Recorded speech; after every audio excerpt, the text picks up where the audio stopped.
And well, hello guys, welcome back to my channel. My name is CA Kanksha Goyal and I'm here to teach you all about accountancy.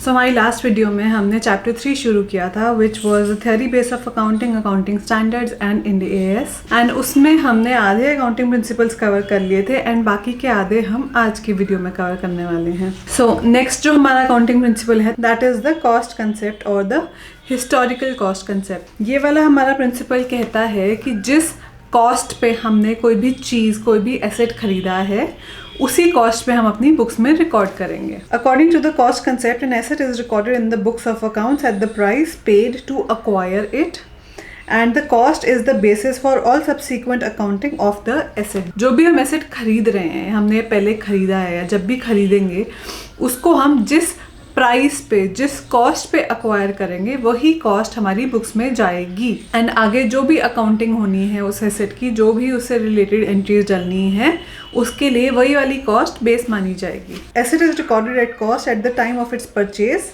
But is systematically reduced by charging depreciation. जिस cost पे हमने उसको खरीदा है उस पर record करेंगे, पर साथ साथ में हर साल में उस पर डेप्रिसिएशन डाल के उसकी वैल्यू को कम करते जाएंगे. The market value of an asset may change with the passage of time but for accounting purposes it continues to be shown in the books of accounts at its book value. चाहे current date पे market में उस asset की value कुछ भी हो जाए, चाहे वो बढ़ जाए, चाहे वो घट जाए, चाहे वो डबल हो जाए, कुछ भी हो जाए, पर जिस पे हमने खरीदा है, जिस कॉस्ट पे हमने उस एसेट को खरीदा है, हमारी बुक्स में वही जाएगी. That is cost at which it was purchase minus depreciation provided up to date. जिस कॉस्ट पे हमने उसे खरीदा है उसमें से जितनी डेप्रिसिएशन हमने आज तक चार्ज की है उसको हटा के जो वैल्यू आएगी वही हमारी बुक्स में रिकॉर्ड होगी, वही हमारी बुक्स में शो होगी. For example N asset is purchase for 5 lakh rupees and if at the time of preparing the final accounts even if its market value is से ₹4 lakhs or ₹7 lakhs, yet the asset shall continue to be shown at its purchase price of ₹5 lakhs. मैंने आज अप्रैल में कोई asset खरीदा 5 लाख रुपए का, पर जब मेरे अकाउंट्स बनेंगे that is on the 31st of March, हो सकता है उस एसेट की वैल्यू 4 लाख हो जाए, गिर जाए, या हो सकता है वो 7 लाख हो जाए, बढ़ भी जाए, पर मेरी बुक्स में तो वही वैल्यू आएगी जो उसको खरीदने के लिए मैंने पैसा दिया है, जो जिस कॉस्ट पे मैंने उसे खरीदा है. Cost concept brings objectivity in the preparation and presentation of financial statements. They are not influenced by the personal bias और जजमेंट्स.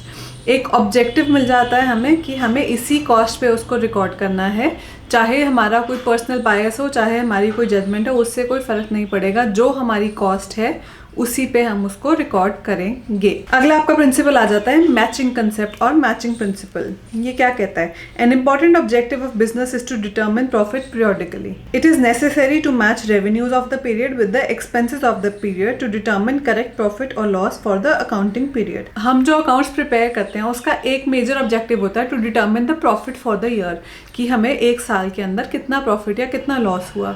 उसके लिए बहुत ज़्यादा ज़रूरी है कि हम हमारे जितनी भी रेवेन्यूज़ हैं उसको हम हमारे एक्सपेंसेस के साथ कंपेयर करें, मैच करें, ताकि हमें करेक्ट प्रॉफिट या लॉस डिटरमिन हो सके. Profit earn by the business during a period can be correctly measured only when the revenue earn during the period is matched with the expenditure incurred to earn that revenue. सही profit हमें तभी पता चलेगा जब हम properly ये चीज़ analyse करेंगे कि हमारा रेवेन्यू कितना हुआ है और उस रेवेन्यू को अर्न करने के लिए हमारा खर्चा कितना हुआ है. जब हमारे पास प्रॉपर रेवेन्यू और प्रॉपर खर्चा होगा तभी तो दोनों का डिफरेंस हम निकाल पाएंगे ना, टू डिटरमिन हमारा प्रॉफिट कितना हुआ है. It is not relevant when the payment was made और received. Therefore as per the concept adjustments are made for all outstanding expenses and prepaid expenses. हमने कोई खर्चा कर लिया पर हो सकता है उसकी हमने पेमेंट नहीं की, but that is not relevant. जब हमने जिस वक्त भी हमने वो खर्चा इंकर कर लिया वो हमारी बुक्स में रिकॉर्ड हो जाएगा, इररिस्पेक्टिव कि हमने पेमेंट की है या नहीं की है. In brief, according to this concept the expenses for an accounting period are matched against relevant revenues rather than cash received and cash paid. जितना हमारा रेवेन्यू हुआ, जितना हमने रेवेन्यू रिकॉर्ड किया और जितना हमने खर्चा रिकॉर्ड किया,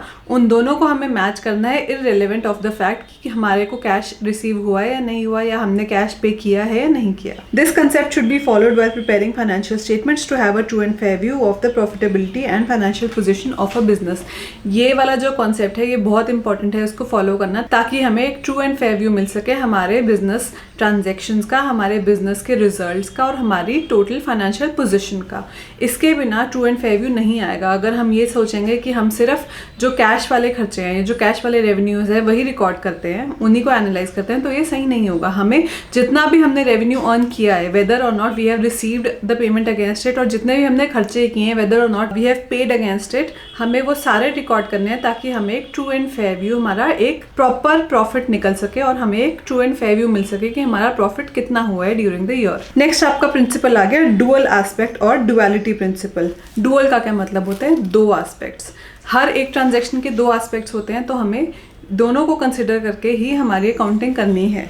According to the dual aspect concept, every transaction entered into by an enterprise has two aspects, a debit and a credit of equal amount. Simply stated, for every debit there is a credit of equal amount in one or more accounts. क्या मतलब हुआ? मैंने कोई cell की, ठीक है, 1000 रुपये की, पर मुझे उसके अगेंस्ट सिर्फ 900 रुपये ही मिले और 100 रुपये का मैंने डिस्काउंट दे दिया, तो जो मेरा क्रेडिट है वो दो अकाउंट्स में आ गया, कैश में एंड डिस्काउंट में।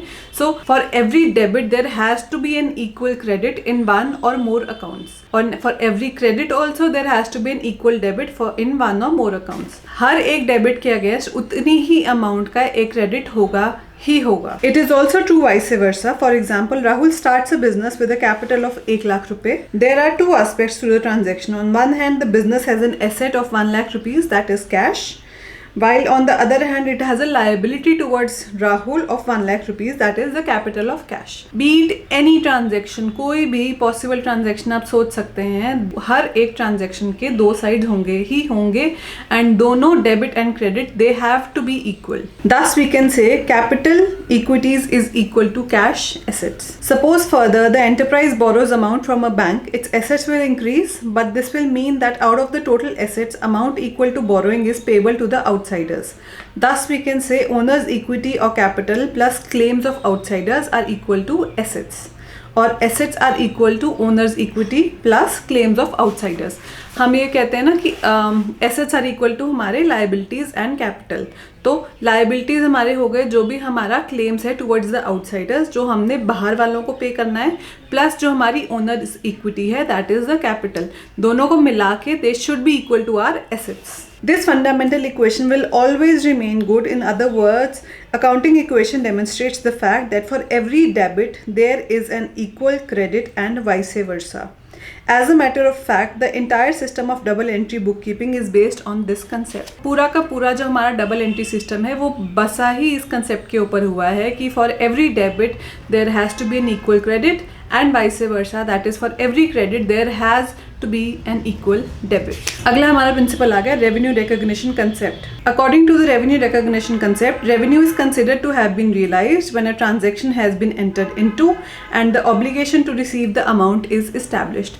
जैसे ही कोई ट्रांजेक्शन हमने एंटर इनटू कर ली, मैंने कोई सेल कर ली, मैंने उसको सामान दे दिया, वेदर और नॉट उसने मुझे payment eight this point of time की है या नहीं की है, वो मेरा रेवेन्यू रियलाइज हो गया। ट्रांजैक्शन हो गई, मैंने उसे सामान दे दिया, मुझे पैसा मिला या नहीं मिला, इट डजंट मैटर, मेरा रेवेन्यू रियलाइज हो गया at this point of time. It is to be noted that recognising revenue and receipt of an amount are two separate aspects. Revenue मेरा तभी रिकॉग्नाइज हो गया जब मेरी सेल हो गई, ठीक है, वो एक अलग चीज हो गई। जैसे और जब मुझे पैसा मिलेगा वो एक अलग एंट्री हो जाएगी। अभी इस वक्त क्या होगा कि मैंने सेल रिकॉग्नाइज कर ली, साथ में मैंने अपनी बुक्स में डेटर खड़ा कर दिया कि at one point of time मुझे इस इंसान से इतना पैसा लेना है। तो जब वो वाला इंसान मुझे पैसा दे देगा तब मैं अपने डेटर्स खत्म करके अपना कैश रिकॉर्ड कर लूंगी। दोनों अलग अलग ट्रांजेक्शन हो गई, दोनों अलग अलग एंट्रीज हो गई, पर जब भी पैसा आएगा वो तब की तब देखेंगे। पर जिस वक्त मेरी सेल की ट्रांजैक्शन मटेरियलाइज हो गई, मेरी सेल कंप्लीट हो गई, मैं अपना रेवेन्यू उसी वक्त रिकॉर्ड कर लूंगी। Let us take an example to understand it. An enterprise sells goods in February 2018 and receives the amount in April 2018. Revenue of this sales should be recognized in February 2018, that is when the goods are sold, because the legal obligation to receive the amount is established upon sales in February 2018. मैंने फरवरी में कोई सामान बेचा, मुझे उसका पैसा अभी नहीं आया, पर मेरे पास एक ऑब्लिगेशन खड़ी हो गई ना लीगली कि हाँ जी मुझे इसके अगेंस्ट पैसा मिलेगा। तो जब मैंने सेल ट्रांजैक्शन कर दी और मेरी एक लीगल ऑब्लिगेशन खड़ी हो गई कि हाँ मुझे पैसा मिलेगा, उसी वक्त मैं अपना रेवेन्यू रिकॉग्नाइज कर लूँगी।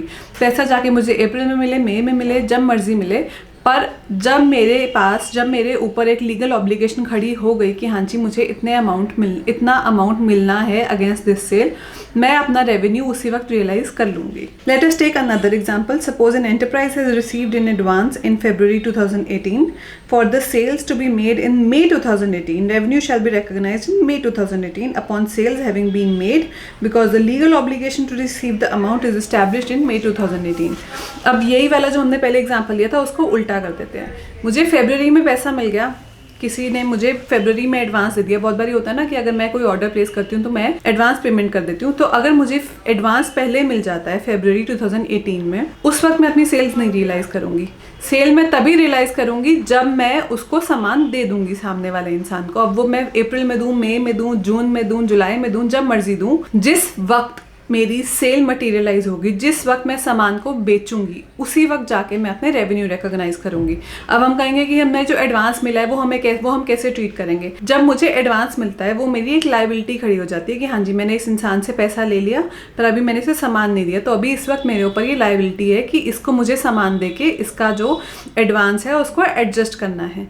पर सेल मैं उसी वक्त रियलाइज करूंगी जब मैं उसे उसके पैसे के अगेंस्ट सामान दूंगी, सामान प्रोवाइड करूंगी, उसी वक्त मेरी सेल रियलाइज होगी, पहले नहीं होगी। लास्ट जो हमारा कंसेप्ट है that is the verifiable objective concept. Verifiable objective concept holds that accounting should be free from personal bias. Measurements that are based on verifiable evidence are regarded as objective. जो भी हमारी accounting होगी, it should be against some verifiable evidence. उस accounting को verify करने के लिए मेरे पास कोई एविडेंस होना ज़रूरी है। मैं अपने हिसाब से, अपने पर्सनल बायस के हिसाब से एंट्रीज नहीं डाल सकती।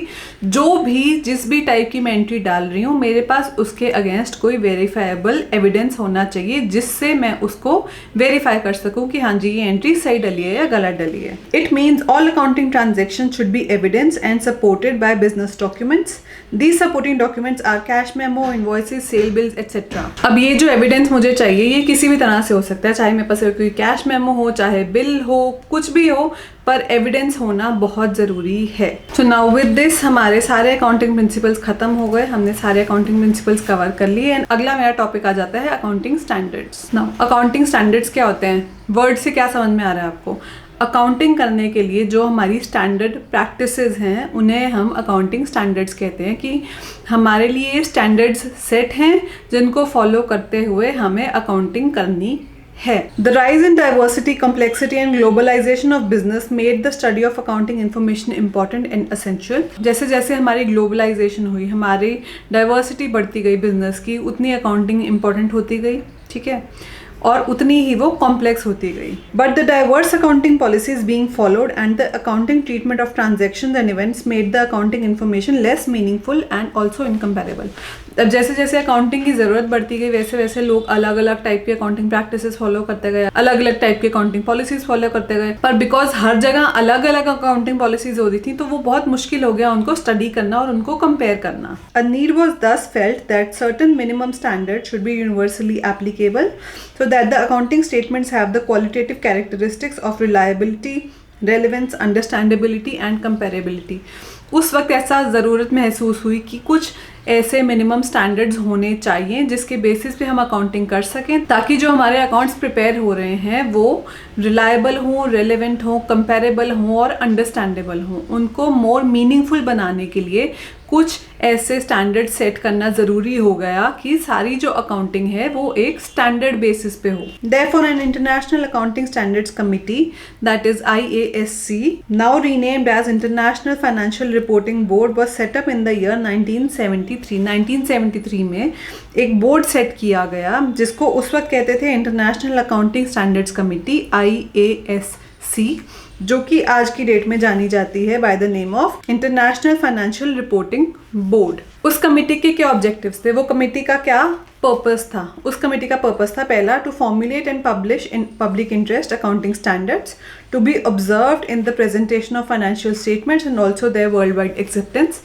इस कमेटी का पर्पस था ऐसे अकाउंटिंग स्टैंडर्ड सेट करना और उनको पब्लिश करना जिसके बेसिस पे सारी अकाउंटिंग हो सके, जिसके बेसिस पे हमारी फाइनेंशियल स्टेटमेंट्स बन सकें। और इनका काम था to work towards the improvement and harmonisation of regulation of accounting standards, accounting standards के रेगुलेशन को इम्प्रूव और हार्मोनाइज करने के लिए, and procedures relating to the presentation of financial statements. उनका काम था कि जो हमारे फाइनेंशियल स्टेटमेंट्स को प्रेजेंट करने के लिए प्रोसीजर्स होते हैं या अकाउंटिंग स्टैंडर्ड्स फॉर्म हो रहे हैं, उनको इम्प्रूव किया जाए time to time, so that they are more harmonious with the change in economic environment. The Institute of Chartered Accountants of India and the Institute of Cost and Works Accountant of India, now known as Institute of Cost Accountant of India, are members of this committee. अभी हम committee में कौन बैठेगा, कौन members होंगे इसके, कौन formulate करेंगे, उसके लिए है कि जो मेंबर्स थे हमारे institute of chartered accountants of India and institute of cost and works accountant of India, जिसको अब आज की डेट में institute of cost accountants of India कहा जाता है।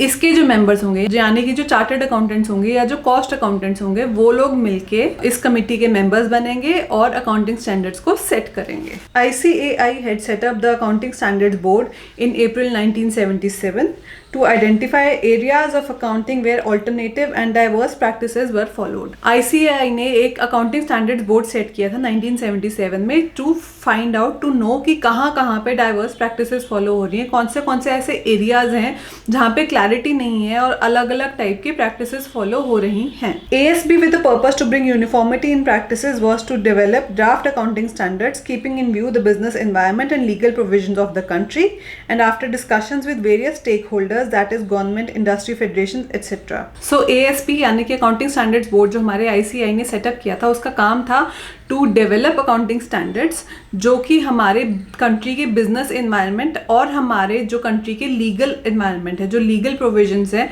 उनको ध्यान में रखते हुए अकाउंटिंग स्टैंडर्ड सेट करें जो कि एक्सेप्टेबल टू ऑल हों, जो कि सब एक्सेप्ट कर सकें। एंड इन अकाउंटिंग स्टैंडर्ड्स को सेट करने के लिए they had to have various discussions with the various stakeholders, यानी कि गवर्नमेंट हो गई, आपकी इंडस्ट्रियल फेडरेशन होंगी, जो कि हमारे बिजनेस एनवायरनमेंट को इन्फ्लुएंस करती हैं सबसे ज़्यादा। उन लोगों के साथ डिस्कस करके, उन लोगों के साथ बातचीत करके इन लोगों ने ये अकाउंटिंग स्टैंडर्ड सेट किए। ASB submits the draft accounting standards to the council, the institute of chartered accountants of India, which issues it for the comments of the government, industry and professionals etc. ASB ने draft accounting standard set करके ICAI को दिए, जिन्होंने आगे उनको government को या different industries को, प्रोफेशनल्स को प्रेजेंट किया, जिन्होंने आगे उसको स्टडी किया और अपने जो भी उनके कमेंट्स थे वो प्रेजेंट किए ICAI को। The council of ICAI gives due consideration to the comments received by amending the draft accounting standards if necessary before notifying it.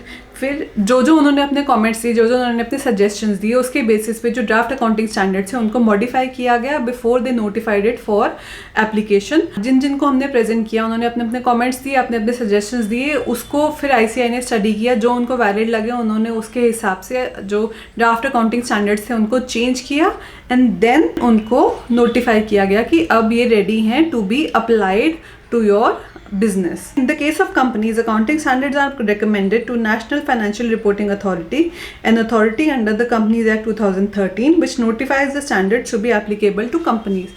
Companies के लिए ना, जब हम companies की बात करते हैं, companies के लिए एक अलग एक्ट आता है, Companies Act 2013. उसके under National Financial Reporting Authority है जो कि मैनेज करती है, जो कि मॉनिटर करती है कंपनीज के अकाउंट्स को। उनको आगे ये अकाउंटिंग स्टैंडर्ड्स प्रेजेंट किए गए ताकि वो कंपनीज एक्ट के अंडर कंपनीज को नोटिफाई कर सकें कि उन्हें ये अकाउंटिंग स्टैंडर्ड्स को यूज करना है, they have to apply these accounting standards. It should be noted that in case of companies, accounting standards notified under the companies act 2013 are followed. Companies के केस में जो कंपनीज एक्ट 2013 के under accounting standards notify किए जाते हैं वो follow होते हैं। सो ये हो गया सारा what was the basis and what was the need for accounting standards, and accounting standards कैसे सेट हुए, किसने सेट किए, कब सेट हुए, ये सब कुछ हमने देखा about the accounting standards. Now let's see meaning of accounting standards क्या होता है, अकाउंटिंग स्टैंडर्ड्स का मतलब क्या होता है। Accounting standards are a set of guidelines, that is generally accepted accounting principles that are followed for preparation and presentation of financial statements. Financial statements को present और prepare करने के लिए जो generally accepted accounting principles होती हैं, जो हमारे पास एक guidelines होती हैं जिसके basis पे हम हमारे financial statements को present करते हैं या prepare करते हैं, उनको accounting standards कहा जाता है। They are accounting rules and procedures relating to measurement, recognition, treatment, presentation and disclosure of accounting transactions in the financial statements issued by by the council of the institute of chartered accountants of India. ICAI के council ने जो rules and procedures issue किए हैं, जो rules and procedures बनाए हैं in relation to measurement, recognition, treatment, presentation and disclosure of accounting transactions in the financial statements, उन्हें हम अकाउंटिंग स्टैंडर्ड्स के नाम से जानते हैं। Now what is the nature of accounting standards? क्या नेचर है अकाउंटिंग स्टैंडर्ड्स की? Following points highlight the nature of accounting standards. पहला पॉइंट कहता है accounting standards are guidelines providing the framework so that credible financial statements are prepared. Guidelines हैं जिनको follow करके एक क्रेडिबल, एक वेरीफिएबल सी फाइनेंशियल स्टेटमेंट हमारे पास बनती है, जिसपे हर कोई विश्वास कर लेता है कि हाँ जी ये क्रेडिबल होंगी, ये एक्सेप्टेबल हैं, क्योंकि ये अकाउंटिंग स्टैंडर्ड्स को फॉलो करके, गाइडलाइंस को फॉलो करके हमारी फाइनेंशियल स्टेटमेंट्स प्रिपेयर की गई हैं। The objective of setting accounting standards is to bring uniformity in accounting practices and to ensure transparency, consistency and comparability. Accounting standards को सेट करने का सबसे बड़ा ऑब्जेक्टिव, सबसे बड़ा मोटिव हमारा है to bring uniformity in the accounting practices. हजारों लाखों कंपनीज हैं हमारी कंट्री में, लाखों फर्म्स हैं, एंटिटीज हैं जो अकाउंटिंग करती हैं। अलग अलग प्रैक्टिसेस फॉलो करेंगी तो कैसे यूनिफॉर्मिटी आएगी ना, ताकि हर किसी कंपनी के, हर फर्म के, हर एंटिटी के जो अकाउंटिंग प्रैक्टिसेस हैं वो एक जैसे हों, वो यूनिफॉर्म हो, अलग अलग नहीं हो, सिमिलर हो। उसके लिए हमने अकाउंटिंग स्टैंडर्ड सेट किए थे ताकि हर जगह पे यूनिफॉर्मिटी मेंटेन हो, and also to ensure transparency, consistency and comparability. अगर एक सेट ऑफ रूल्स होंगे जो कि सबको आते होंगे, जो सबको पता होंगे, तो उनके लिए इजी हो जाएगा टू नो कि हाँ जी अकाउंट्स कैसे बने हैं। तो अकाउंट्स कैसे बने हैं अगर वो पता होगा तो अकाउंट्स को पढ़ना आसान हो जाएगा। They will be more transparent, कुछ हिडन नहीं होगा क्योंकि पता है कि हाँ जी इस हिसाब से ही अकाउंटिंग हो रही है। तो दे आर मोर ट्रांसपेरेंट कि हाँ कैसे देना है, कैसे कोई चीज़ डिस्क्लोज की गई है हमारे अकाउंट्स में, सबको पता होगा। तो they become more transparent, consistent होंगे और कंपेरेबल भी हो जाएंगे कि हाँ जी अगर एक ही सेट ऑफ रूल्स के हिसाब से हर कंपनी का, हर एंटिटी के अकाउंट्स बनेंगे तो they will be more comparable कि हाँ जी एक ही सेट ऑफ रूल्स है तो इसने भी ऐसे बनाया होगा, इसने भी ऐसे बनाया होगा, तो अगर मुझे कंपैरिजन की जरूरत पड़ती है तो they become more comparable. Accounting standards are prepared keeping in view the business environment and laws of the country. Country में क्या लॉज चल रहे हैं और क्या बिजनेस एनवायरनमेंट चल रहा है उसके हिसाब से अकाउंटिंग स्टैंडर्ड सेट किए जाते हैं। ये नहीं कि लॉ कुछ और कह रहा है और अकाउंटिंग स्टैंडर्ड कुछ और कह रहा है, नहीं, लॉ के हिसाब से ही अकाउंटिंग स्टैंडर्ड को बनाया जाता है। It therefore naturally means that guidelines change with change in business environment and laws. अगर गवर्नमेंट जो है हमारी वो कुछ लॉज में चेंज लेके आती है या हमारे बिजनेस एनवायरनमेंट में कुछ चेंज आ रहा है, कोई नई चीज़ आ रही है, कोई नई प्रैक्टिस आ रही है, तो उसके हिसाब से हम अकाउंटिंग स्टैंडर्ड्स को थोड़ा बहुत मॉडिफाई भी कर सकते हैं। हम नहीं कर सकते, पर जो अकाउंटिंग स्टैंडर्ड्स बोर्ड है, जो अकाउंटिंग स्टैंडर्ड्स को बनाता है, वो थोड़ा बहुत मॉडिफाई कर सकता है। It is because of this that accounting standards are being revised from time to time. It may be noted that whenever a conflict arises between law and accounting standards, law will prevail. Accounting standards को time to time हम change करते रहते हैं, उनको study करते रहते हैं, उनमें मॉडिफिकेशंस लाते रहते हैं so that they are more cohesive with the laws of the country. पर अगर at any point of time हमारे अकाउंटिंग स्टैंडर्ड और हमारे लॉ में कभी कोई कॉन्फ्लिक्ट आता है तो हमेशा लॉ प्रिवेल करता है। अकाउंटिंग स्टैंडर्ड ज़रूरी हैं पर लॉ उससे भी ज़्यादा ज़रूरी है। तो अगर कभी भी at any point of time कोई कॉन्फ्लिक्ट आता है तो जो हमारा लॉ है, जो हमारा लॉ कहता है, वो प्रिवेल करेगा over and above the accounting standards. अगला हमारा पॉइंट आता है accounting standards are mandatory in nature. Accounting standards को फॉलो करना मैंडेटरी हो जाता है। Accounting standards have also been made flexible in the sense that where alternative accounting practices are acceptable an enterprise may adopt any of the practices with a suitable disclosure. For example, an enterprise may charge depreciation on the WDV method or straight line method. Flexible है, ये नहीं कि पत्थर पे लकीर हो गई कि ये होगा तो यही होगा, नहीं। जहाँ पे आपको आपकी एंटरप्राइज को लगता है कि दो ऑप्शंस अवेलेबल है मेरे पास, तो ये आपके ऊपर आ जाता है कि आपको कौन सा ऑप्शन अवेल करना है। इतनी फ्लेक्सिबिलिटी अकाउंटिंग स्टैंडर्ड्स आपको देता है। इसका एक एग्जांपल है, डेप्रिसिएशन को चार्ज करने के लिए हमारे पास दो ऑप्शंस होती हैं, या हमारे पास होता है रिटन डाउन वैल्यू मेथड या स्ट्रेट लाइन मेथड। अब ये एंटरप्राइज स्टडी करेगा कि मेरे लिए कौन सा मेथड ज़्यादा यूजफुल है, कौन सा मेथड ज़्यादा फायदेमंद है, एंड अकाउंटिंग स्टैंडर्ड उस एंटरप्राइज को ये हक देता है कि वो चूज कर सके कि उसको कौन सा मेथड यूज करना है। इतनी फ्लेक्सिबिलिटी अकाउंटिंग स्टैंडर्ड्स हमारी एंटरप्राइजेस को देते हैं। अगला पॉइंट हमारा आ गया, what is the concept of accounting standards. Accounting standards का कंसेप्ट क्या है? Accounting standards prescribe the accounting rules and procedures for recognition, measurement, treatment, presentation and disclosure of accounting transactions in the financial statements. They are prescribed to be followed in preparing and presenting the financial statements so that the financial statements are based on common rules and principles for better understanding by the users. Accounting standards are a set of rules and procedures जिसको हम follow करके हमारी financial statements को prepare करते हैं और present करते हैं. अकाउंटिंग स्टैंडर्ड्स में आपको अकाउंटिंग ट्रांजैक्शंस को रिकॉग्नाइज, मेजर, ट्रीट, प्रेजेंट और डिस्क्लोज करने के लिए कुछ सेट ऑफ रूल्स दिए जाते हैं, जिसके बेसिस पे अगर हर जगह पे वही स्टैंडर्ड्स यूज़ होंगे तो जो भी हमारे यूज़र्स हैं उनके लिए अंडरस्टैंड करना बेटर हो जाएगा. They will have a better understanding कि हाँ जी फाइनेंशियल स्टेटमेंट्स किस बेसिस पे बनाए गए हैं.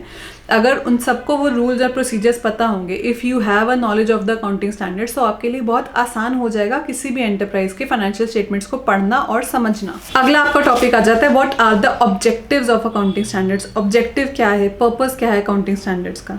पहला ऑब्जेक्टिव आ गया to minimise the diverse accounting policies and practices with the aim to eliminate them to the extent possible. अलग अलग अकाउंटिंग पॉलिसीज और प्रैक्टिसेस फॉलो ना हो, उस चीज़ को मिनिमाइज करने के लिए हम हमारे अकाउंटिंग स्टैंडर्ड्स को सेट करते हैं ताकि एक सेट पैटर्न हो, एक सेट स्टैंडर्ड ऑफ रूल्स और प्रोसीजर्स हो जो कि हर एंटरप्राइज फॉलो कर सके. To promote better understanding of the financial statements, financial statements हर कोई समझ सके, पढ़ सके, उसके लिए हम अकाउंटिंग स्टैंडर्ड सेट करते हैं. To understand significant accounting policies adopted and applied, अगर एक सेट स्टैंडर्ड होगा तो जो भी हमारे एंटरप्राइजेस पॉलिसीज अडॉप्ट कर रहा है या अप्लाई कर रहा है वो लोगों के लिए समझना आसान हो जाएगा. It will be easier for them to understand कि हाँ जी क्या प्रैक्टिसेस या क्या पॉलिसीज फॉलो की गई हैं. Facilitating meaningful comparison of financial statements of 2 और मोर एंटिटीज, अगर एक set standard of rules and procedures follow होगा तो 2 या 2 से ज़्यादा एंटरप्राइजेस के एंटिटीज़ के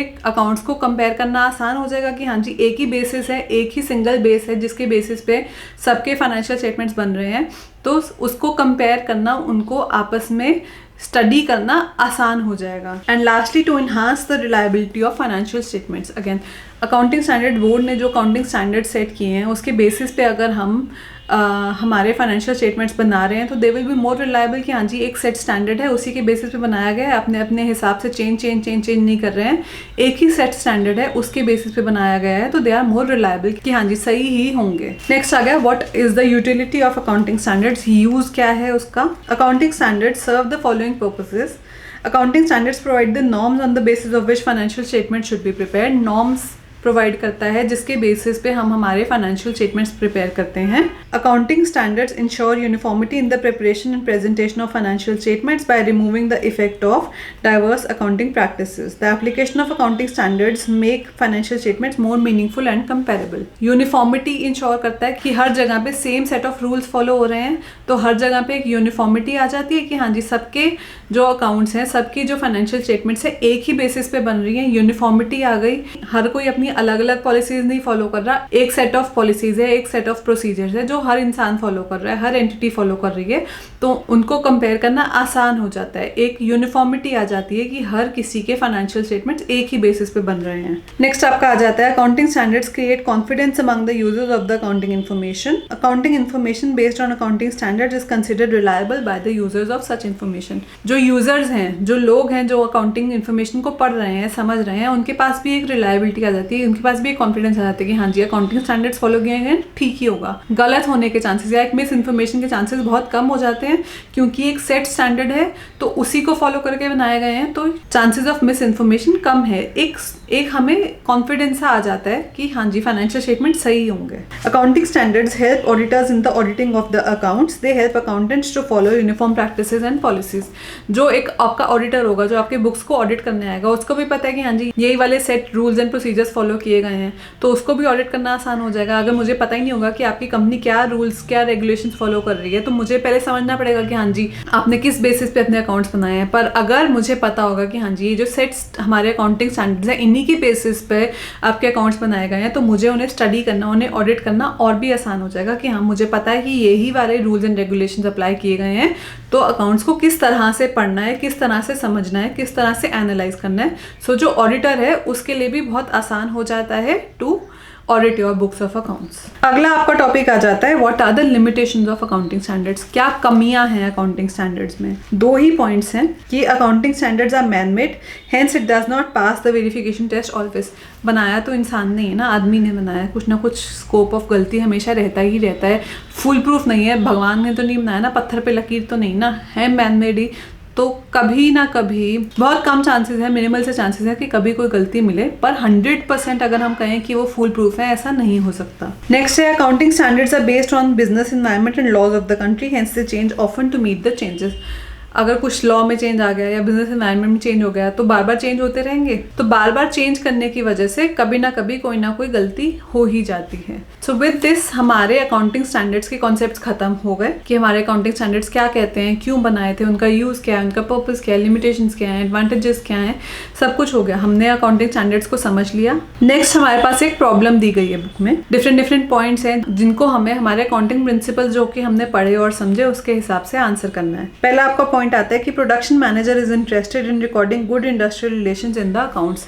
प्रोडक्शन मैनेजर जो है ना, वो कहता है कि मुझे अकाउंट्स में ये भी रिकॉर्ड करना है कि मेरी इंडस्ट्री में रिलेशनशिप्स कितने अच्छे हैं, but that is not possible because हमारा जो मनी मेजरमेंट वाला कंसेप्ट यहाँ पे अप्लाई होगा। मनी मेजरमेंट वाला कंसेप्ट कहता है कि जो भी चीज़ मॉनिटरी टर्म्स में मेजर कर सकती हूँ, जिसकी मैं मॉनिटरी टर्म्स में वैल्यू निकाल सकती हूँ, सिर्फ वही चीज़ मेरे अकाउंट्स में जाएगी। इंडस्ट्रियल रिलेशनशिप की कोई वैल्यू तो नहीं हो सकती ना, मॉनिटरी टर्म्स में तो नहीं मैं बता सकती कि हाँ जी इतने रुपए के मेरे रिलेशनशिप्स अच्छे हैं, नहीं।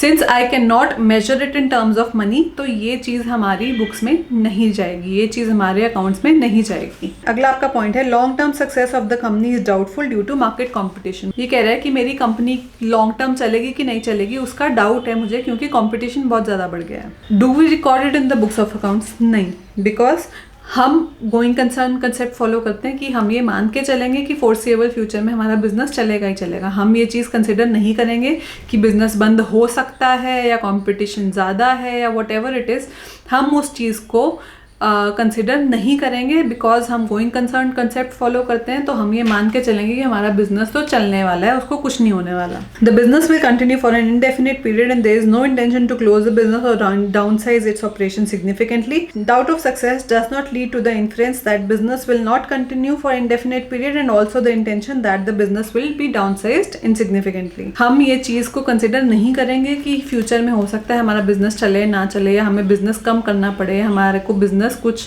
घटाना पड़े, वो चीज़ हम कंसिडर नहीं करेंगे। हमें मान के चलेंगे कि हाँ जी फॉर द कमिंग फ्यूचर हमारा बिजनेस चलेगा, जैसा चल रहा है वैसे ही चलेगा। अगला आपका प्रॉब्लम है कि although cells have not yet taken place, few reliable customers of the company have placed large orders from which huge profit is expected. अभी सेल्स हुई नहीं है, पर बहुत सारे जो हमारे कस्टमर्स हैं उन्होंने हमें एडवांस में बहुत सारे ऑर्डर्स दे रखे हैं, जिससे हमें आगे जाके बहुत ज़्यादा प्रॉफिट हो सकता है। क्या ये चीज़ हम हमारी बुक्स में रिकॉर्ड करेंगे? नहीं। क्यों? Because of the realisation concept. Realisation concept कहता है जब सेल मटीरियलाइज हो जाएगी, जब सेल कंप्लीट हो जाएगी, उसी वक्त मैं जाके अपने प्रॉफिट्स रियलाइज करती हूँ। Revenue is recognised when the sale has been made और the service has been rendered, therefore the revenue will be recognised only when the sale has been affected and not when the order is placed. जब मेरे पास orders आ गए उसके basis पे मैं cell record नहीं करूँगी, उसके बेसिस पे मैं प्रॉफिट रिकॉर्ड नहीं करूँगी।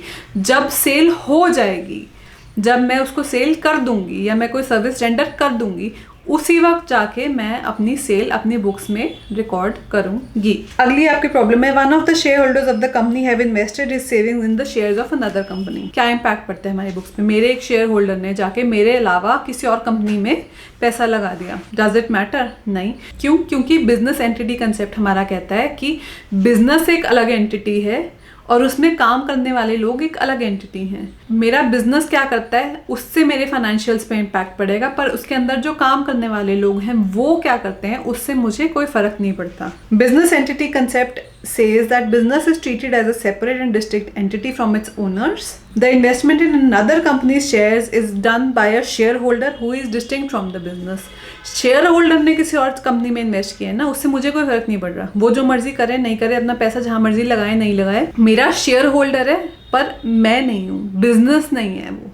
बिजनेस अलग है, शेयर होल्डर अलग है। बिजनेस क्या करता है उससे मेरे फाइनेंशियल्स पे इम्पैक्ट पड़ेगा, शेयर होल्डर क्या करता है उससे मुझे कोई फर्क नहीं पड़ता। फिफ्थ आपकी प्रॉब्लम आती है eight the end of accounting period factory rent of the company is outstanding for 10,000 rupees. Accounting period के एंड में 10,000 रुपए का मेरा फैक्ट्री का जो रेंट था वो भी मुझे आना है या मैंने पे करना है, ठीक है। अभी वो मैंने पे नहीं किया है, उससे क्या फर्क पड़ेगा? कुछ भी नहीं। अक्रूवल हमारा जो कॉन्सेप्ट है वो कहता है कि जब मेरा रेंट ड्यू हो गया मैं उसको तभी रिकॉर्ड कर लूँगा, चाहे मैंने पे किया या नहीं किया। अगर मुझे वो रेंट आना था पर आया नहीं, पैसा नहीं आया, पर वो ड्यू तो हो गया ना, तो मैं अपनी इनकम तभी रिकॉर्ड कर लूँगी। या फिर अगर मुझे रेंट देना था, मैंने अभी पैसा नहीं दिया पर मेरा खर्चा अक्रू हो गया, मेरा खर्चा ड्यू हो गया, तो मैं उसको उसी वक्त रिकॉर्ड कर लूँगी। The concept recognises revenues and expenses as they are earned और incurred respectively, ignoring the date of receipt और payment. Since the factory rent of the company is outstanding, it will be recorded in the books of accounts. Due हो गया, पे हुआ या नहीं हुआ उससे कोई फर्क नहीं पड़ता। ड्यू हो गया तो मैं उसको रिकॉर्ड अपनी बुक्स में कर लूंगी। अगली आपकी प्रॉब्लम कहती है at present market price of the fixed assets of the company is very high as compare to the book value and directors are interested to show the fixed assets in accounts at the current market price. For example मेरे पास कोई land थी जो कि मैंने 10 साल पहले 1 लाख रुपए की खरीदी थी। आज उसकी जो मार्केट प्राइस है वो 10 लाख रुपए हो गई और मेरे डायरेक्टर्स चाहते हैं कि मैं अपनी लैंड को 10 लाख रुपए पे दिखाऊं ताकि मेरी बुक्स बेटर दिखें। Is it possible for me? नहीं। क्यों? क्योंकि जो हम हिस्टोरिकल कॉस्ट कंसेप्ट फॉलो करते हैं उसके हिसाब से जितना पैसा मैंने उस लैंड के लिए दिया है, जितनी कॉस्ट उस लैंड की मेरे लिए है, वही मेरी बुक्स में जाएगी। आज की डेट में उस लैंड की या उस एसेट की जो मर्जी वैल्यू हो, it does not matter to me. जितना पैसा मैंने दिया है, जितनी पेमेंट मैंने उस एसेट के लिए किए है, मेरे बुक्स में तो वही जाएगी। हिस्टोरिकल कॉस्ट कंसेप्ट कहता है the asset must be shown at its cost price which is the cost of acquisition less depreciation.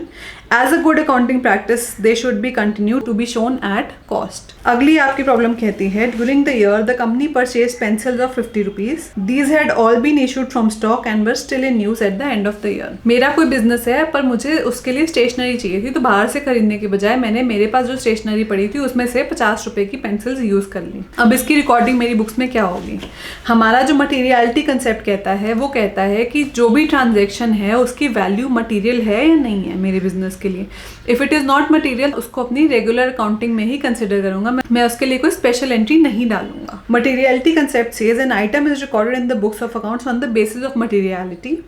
Purchase stationery pencils is in use but the amount and nature is not material, therefore it is debited to stationery account। जैसे कि मैं normal अपनी stationery account में entries डालता हूँ वही डालूंगा, मैं इसको कोई स्पेशल ट्रीटमेंट नहीं दूंगा क्योंकि जो अमाउंट है और जो चीज़ है वो बहुत ही इमटेरियल सी है, तो इसके लिए मुझे अपने अकाउंटिंग को हिलाने की ज़रूरत नहीं है। जैसे मैं अपनी नॉर्मल एंट्रीज डालता जा रहा हूँ वैसे ही डालूंगा। अगली आपकी प्रॉब्लम कहती है directors are interested to adopt written down value method of charging depreciation in place of straight line method in the current accounting period to show higher profit. हमारे डायरेक्टर्स कहते हैं कि हमेशा मैं इस स्ट्रेट लाइन मेथड यूज़ करता हूँ पर इस बार ही ना ऐसा करते हैं कि WDV पे डालते हैं, रिटन डाउन वैल्यू पे डालते हैं, उससे हमारा प्रॉफिट जो है वो ज़्यादा दिखेगा। Is it possible? अगेन नहीं। क्यों? क्योंकि हम एक कंसेप्ट फॉलो करते हैं जिसका नाम है कंसिस्टेंसी, अजम्पशन और कॉन्सेप्ट। इसके हिसाब से ये कॉन्सेप्ट क्या कहता है? ये कहता है कि जो अकाउंटिंग प्रैक्टिसेस मैं फॉलो करती आ रही हूँ ओवर द ईयर्स, मैं कंसिस्टेंटली उन्हें ही फॉलो करूँगी अपने हिसाब से, अपने फ़ायदे के हिसाब से, उनको कभी भी चेंज नहीं कर सकती हूँ।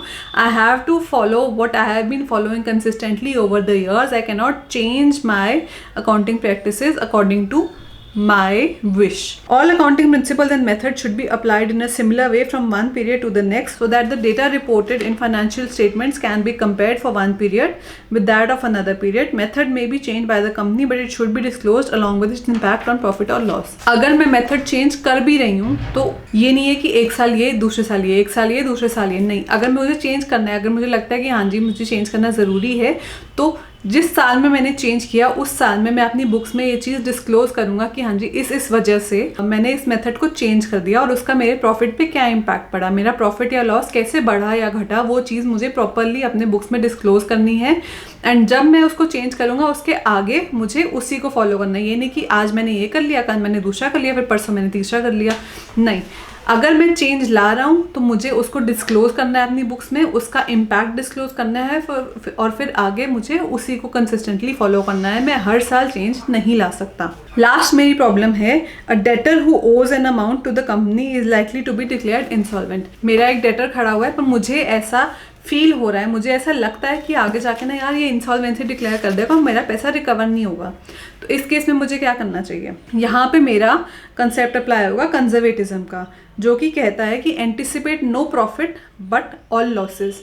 इसके हिसाब से अगर मुझे ऐसा किसी वजह से लगता है कि आगे जाके मुझे कोई लॉस होने वाला है तो वो लॉस मैं पहले से अपनी बुक्स में रिकॉर्ड कर लूँगी। प्रॉफिट में पहले अपने अजम्पशन के बेसिस पे या अपने एंटिसिपेशन के बेसिस पे रिकॉर्ड नहीं करूँगी, पर लॉसेस मैं सारे बुक्स में लेके चलूँगी।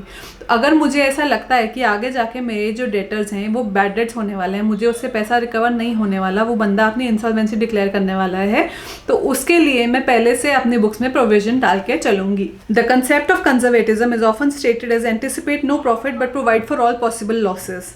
Thus, provision for doubtful debts should be made against the amount of debtors. मेरी बुक्स में मुझे एक प्रोविजन बना के चलना होगा कि हाँ जी आगे जाके मेरे डेटर्स जो हैं वो बैड डेट्स हो सकते हैं। विद दिस हमारा अकाउंटिंग स्टैंडर्ड्स वाला कंसेप्ट खत्म हो गया।